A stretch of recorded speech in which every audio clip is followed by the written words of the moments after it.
لغاري صاحب ته وایي ما چې ګوره بیبي واپس د هغه دن راغله ته دلته دوا لنیتلې نو خو بدای چې دوا لورشي هغه ښه ټیک ته نو چې زه لاړم نو بیبي هغه کې دا لفت کې وځو سره ماته مې هغه راځي دا ډېر خوشاله شو چې دا خو ډېر ښه شو زه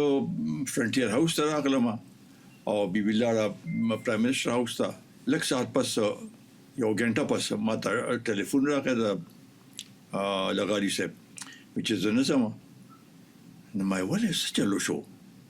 بیا ته لاهور کې ټول پوسټر لګېدلي چې مرتضی کا قاتل فاروق لغاري یو تا واغه او دا ما ته پته چې دا چا کړی دی یو تا واغه زه نه ځم ما بیبي ته وایي هغه ډېره ښه شوه نو هغې نه پس هم دوه درې بلکې چې په کومه ورځ